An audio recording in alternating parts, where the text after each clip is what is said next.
With the Olympics starting next week, this week's show will deal with China. Guest John Pomfret brings a fairly unique perspective to the subject. He speaks, reads, and writes Mandarin. He spent 2 years at Nanjing University in the early 1980s as part of one of the first groups of American students to study in China. On the occasion of the 20th reunion of his Nanjing college class, he reacquainted himself with his classmates and wrote about them in his book Chinese Lessons, 5 Classmates and the Story of the New China. His classmates came from villages and from cities. Some were Red Guards. Some were beaten by Red Guards. Some siblings starved to death during the calamitous Great Leap Forward. By 1978, Pomfret's classmates had crawled back from village outposts and labor camps and succeeded in testing into college. They graduated, and they constituted the first generation in Communist China's history to become agents of their own fate. Some went into business, many joined the Communist Party, some were exiled for their political views, others went overseas and found other things, among them religion. It isn't that John Pomfret has such a different model of anything, but that he, by virtue of his time in China, I think has a bit of a different perspective. And he's currently editor of the Washington Post Outlook section, formerly the Post's Los Angeles bureau chief. He was a foreign correspondent for 15 years, covering big wars and small in Afghanistan, Bosnia, Congo, Sri Lanka, Iraq, southwestern Turkey, northeastern Iran. He lived and worked in China off and on for a decade, as a student, then as an AP reporter, and finally as the Washington Post chief in Beijing. He was eyewitness to the '89 Tiananmen Square protest and, in fact, was kicked out of the country while an AP reporter for his witnessing of the Tiananmen Square protests. And in 2003, he was awarded the Osborne Elliot Award for the best coverage of Asia by the Asia Society. Welcome, John Pomfret. Great. It's wonderful to be here. Okay. I like listeners to get to know a bit about the people behind the ideas and the work we talk about. Very briefly, what drew you to journalism? And then what drew you to China? Why did you choose to study there? First, China was the big draw. I was studying actually neurophysiology at Stanford when I took a China-related course my freshman year, and I did pretty well in it, and the professor was a really accessible and wonderful guy, and he got me hooked, basically, and I junked my alleged career in science and embraced the study of China and East Asia, and journalism came after that, very much after that. So my first love was very much China. And then after my junior year, I got the opportunity, like you said, to go to Nanjing. Well, first to go to Beijing and then to Nanjing as a foreign student, one of the first groups of American students in China. We normalized relations in '79, and lots of Americans began to come over after that. And so I really got basically a very much a front row seat on China's wonderful and remarkable changes. Okay. And so it was this love of China that was stimulated by a course at Stanford that got you over there.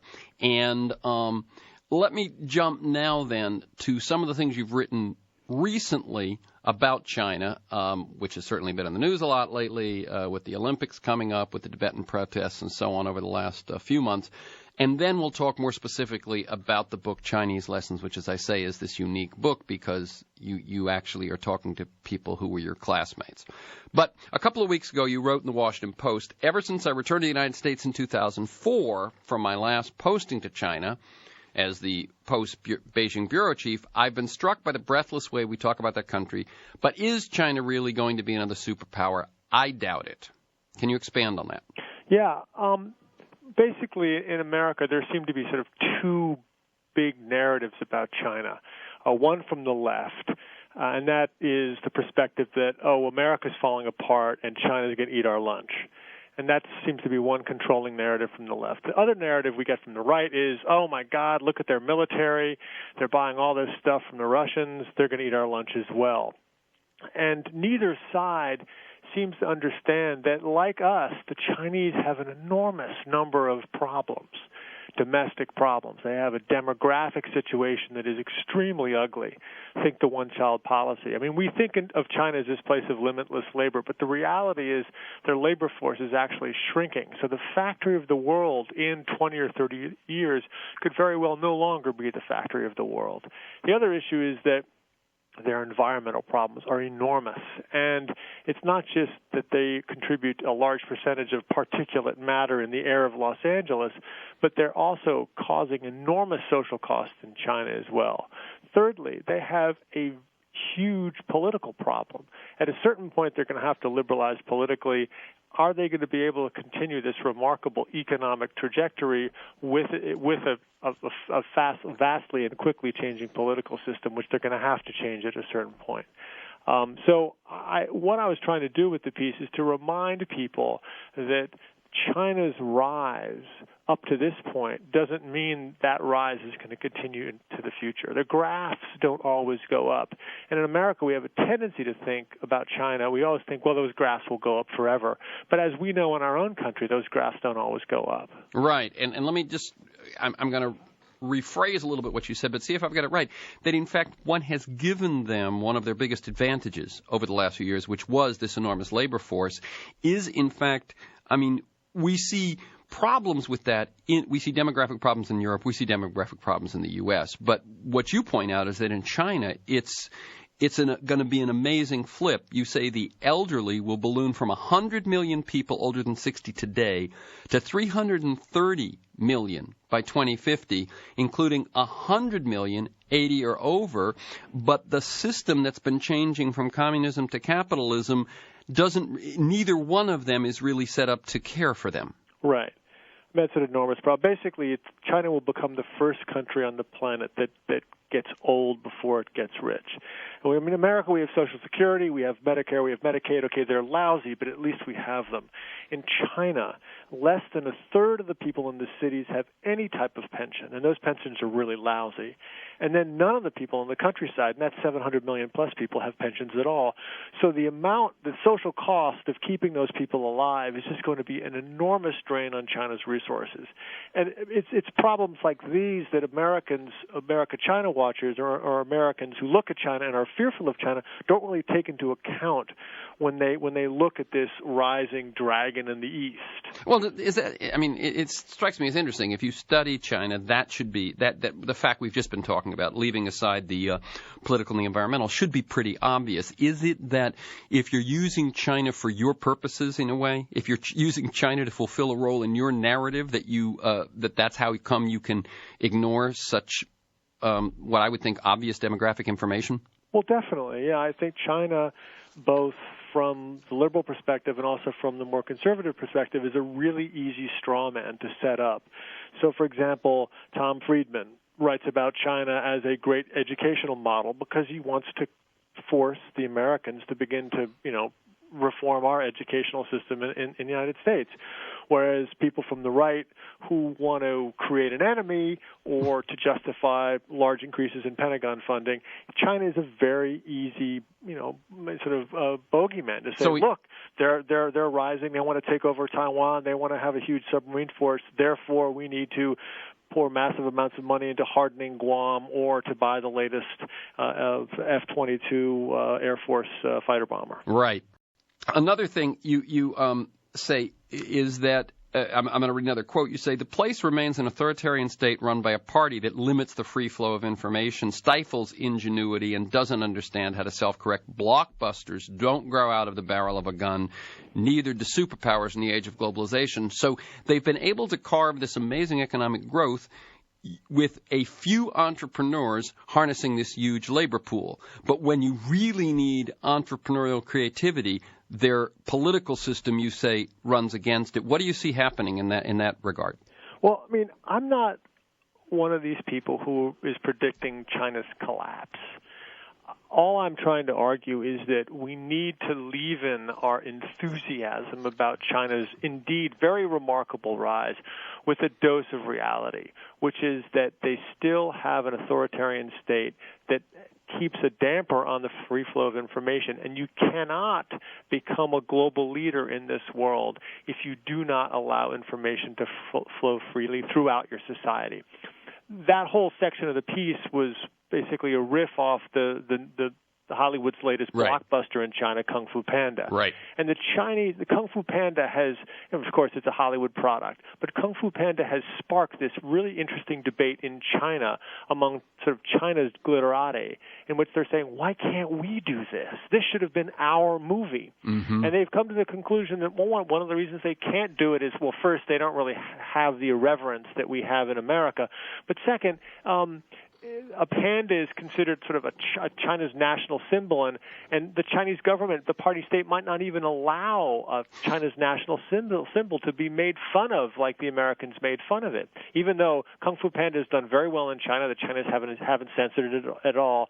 But in a way, it sort of just shows you the, in some senses, dearth of creativity in that type of field in China. Mm-hmm. And it sort of gives you the sense that, okay, look, and the Chinese have the sense of, my goodness, what we really need to do is set the agenda when it comes to Chinese culture. But even those kind of Chinese cultural items are being appropriated by Hollywood and used to make great money because the Chinese just can't do it. And that's basically my point. Blockbusters don't grow out of the barrel of the gun, and like I said, neither do superpowers in this current age we're in now. Right. One of the things that I found interesting was you write about that all of your classmates, their whole generation, went through the Cultural Revolution and Tiananmen Square, and they're now living through the economic boom.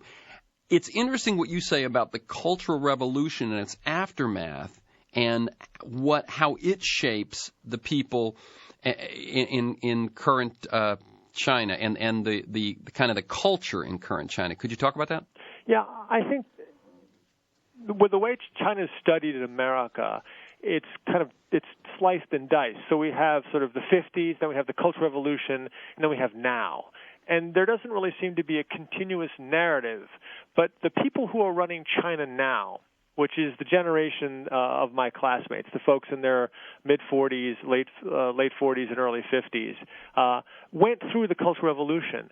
And, in fact, they were steeled and in many cases formed by that experience. It was a formative experience of them. And what happened during the Cultural Revolution? Well, basically Mao pitted fathers against sons, daughters against mothers, brothers against sisters. It was this horrendous dog-eat-dog type of system where everyone was afraid that even their closest friend, their closest relative could rat them out. And those type of values have been imbued in my classmates and in that whole generation, which is now at the top of China's food chain. And that has had an enormous effect on Chinese values and how Chinese society is organized today. And when capitalism, if you will, rolled into China in 1978 with Deng Xiaoping's economic reforms, which have only accelerated, since the 90s, specifically after the Tiananmen Square crackdown, you had the combination of this capitalism, which is a dog-eat-dog system, with this sort of post-Cultural Revolution dog-eat-dog mindset to create a very, very social Darwinistic society, if you will. And that's the type of values that are running China today. And it's a very rough and tumble place to live in.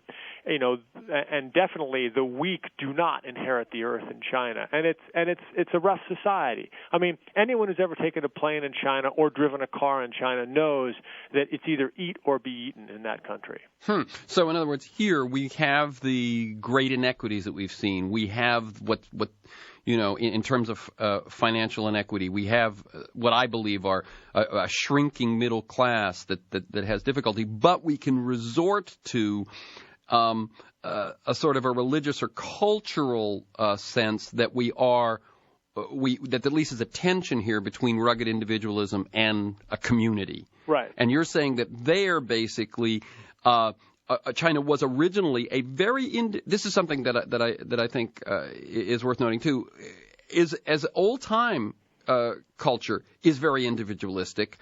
Communism had its day, but what we have now is again like extreme individualism. Yeah, I mean in the West we have this conception, and I would argue it's a misconception about China as being a really communal society.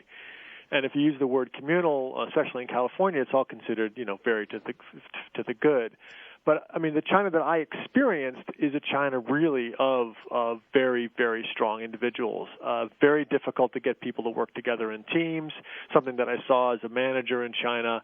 And everyone wants to be the boss, and that has an enormously powerful economic aspect because they're such good businessmen. But on the other hand, it's also created a very atomized society. Now, the earthquake earlier this year was a moment for China to really band together, and you saw some really interesting new strains, specifically among young college-educated Chinese lining up to give blood, going out and volunteering in the earthquake zone, and that gave a lot of Chinese some cause to hope that perhaps we're seeing a tipping point, and that the dog-eat-dog, or as in Chinese, actually, it's not dog-eat-dog, it's called man-eat-man, that type of society, was lessening, and we're seeing a transition to something else. That's possible. But the reality is that the party state has so limited the power of China's NGOs and China's charities that even if people want to give and want to sort of come together, if you will, the party state has made it very difficult for them to do that in organizations that are not directly controlled by the party and the state. Interesting that here we have Katrina, which indicates how frayed our community has become. Right. And there they have the earthquake, which shows the stirrings that perhaps they do have community. It's very interesting that when the crisis is bigger, it sort of shows what's really going on. Right. Yeah. I think those two experiences in our country and in their country are something that would be a fascinating thing to sort of compare and contrast. Mm-hmm. I see the time rushing away, but I have to ask you just a bit about Tiananmen Square. Sure. You were there as an AP reporter. You actually were very close to the scene. You were kicked out for it afterwards. If you could just briefly sort of it's not that often we get to speak to someone who was present there. Reporting that experience, which it's basically started in April of '89 with the death of Hu Yaobang, one loses one's objectivity. You're seeing at certain points in May of '89, I witnessed more than 1 million, probably close to 2 million people on the street. Marching for some type of unclear but nonetheless positive change for their country. It's an experience that I'll never forget. I've never been in a crowd that big and felt such a positive sense of sort of a joyful move toward the creation of a better society. That all ended, obviously, on the night of June 3rd, the early morning hours of June 4th. I was in the western part of the city where some of the first gunfire was unleashed on Chinese crowds. I'd never seen gunfire in anger before, didn't know what it was until people around me were hit, and then spent the next 7-8 hours watching the military move from west to east, invading effectively the city, killing hundreds, and then I biked into the middle of the square in the early morning hours of June 4th. I said to myself when I got there, God, I've made it. And then I said to myself, you idiot, what have you done? Yeah. I was filing bulletins to the AP bureau in Beijing via a cell phone that was literally as big as a loaf of bread. They didn't have the minis then. But luckily the batteries were good, and I filed up until 4:30 in the morning, and then I left the square with the last remaining students who were given free passage by the military out of the square. It was a really tragic evening that I was in one ways blessed, in some ways damned to have witnessed. But it's something that will stay with me for the rest of my life. Now, the Chinese will argue that, we had to do this because to do anything else would have unleashed chaos in our society. But the reality is, if you sort of look at it, the main trigger for chaos in China was not the people. It was the internecine struggles within the heart of the Communist Party that allowed the demonstrations that started with several hundred people in April to increase and to metastasize into millions of people in May that really triggered the Tiananmen Square crackdown. And so for the Chinese government and their sort of party apparatchiks to blame the people who are marching in the streets for the chaos and not to really sort of take the blame on themselves, I think is a little rich. Right. And I think it's important for us to realize that the real cause of instability in China has never really been the Chinese people, but it's always been their leadership. And fights within the leadership. Excuse me. And fights within the leadership. Yeah, exactly. Yeah. Leadership struggles. Before I let you go, let's speak briefly about Chinese lessons. If you could say the 5 classmates you chose, and then maybe just a touch about Zhu and Ye. Right. Well, I wanted to write a book about Chinese people and about how they've coped with being Chinese, with being in a country that has literally flipped and flopped and flipped and flopped again, and how people survive and prosper, because many of my classmates have prospered and prospered quite well in a society such as that. And so I picked a fellow from a very, very poor region in the countryside who has become a very rich businessman. His business involves hawking products associated with urine, and there are such products, and he does quite well. I picked a party chief who was one of my roommates, who basically tried to ignore me during our period of living together because he didn't want his file to be sullied with having had a close relationship with a foreigner, especially an American. I picked a woman who did something fascinating. She rejected her job assignment. In 1982, everyone who graduated from university was assigned a job. She rejected her job assignment in Beijing, which was considered a plum post, in order to get married. She did it for love, and I found her story and her love story to be really a compelling one. And then I profiled a dissident as well, a fellow who was not allowed to return to China after he got political asylum in Italy. But then, like so many of my classmates, he remade himself again, and he's now become a premier sports writer based in Rome. As you probably know, the Chinese are nuts about Italian soccer. Right. So that's the group. Okay, and just I'll give you a minute and a half. So the one that seems most puzzling, or at least to us, is the one who is the party, Big Bluffer Ye. Right. So talk just a bit about him. Well, one of the reasons why I spent a lot of time on him is because I don't think Americans understand. The literature in the United States about China generally is dominated by the stories of dissidents, sort of sad sacks fighting against the machine. And I wanted to write about someone who has worked in the machine and been successful in the machine and who has prospered within the party-state machine. And I wanted to give people a sense of the fire and the power and the desire of China's party apparatchiks to change their country and to build a stronger China and to make a lot of money on the side as well. And so I focused my attention on Big Bluffer Ye. Now, Big Bluffer Ye was involved with literally transforming a 4-block stretch of Nanjing. And you could say, well, that's not really big shakes, but it's for me, it's a fascinating case study of how Chinese in the party have used their power to make and to really remake their country. And they've done this all over their country. I mean, you look at Pudong, which is a neighborhood in Shanghai that used to be rice paddies, and now it's got a skyline that's like right out of the Jetsons. And I wanted to write about the men and women who made those skylines. And so because of my roommate connection, Big Bluffer Ye allowed me access into his story. What's interesting, is that we not just dissidents, the other people we hear about are the entrepreneurs. But what you're saying is that in a country that is dominated by a political system like that, none of that would be possible without the players within the party as well. Exactly. Okay. Yeah, I mean, China's not a country of like old Brezhnev or Andropov type guys staring at the wall. I mean, the party is run by very, very savvy people. If it wasn't, they would not be around. Exactly. So again, the website is johnpomfret.net.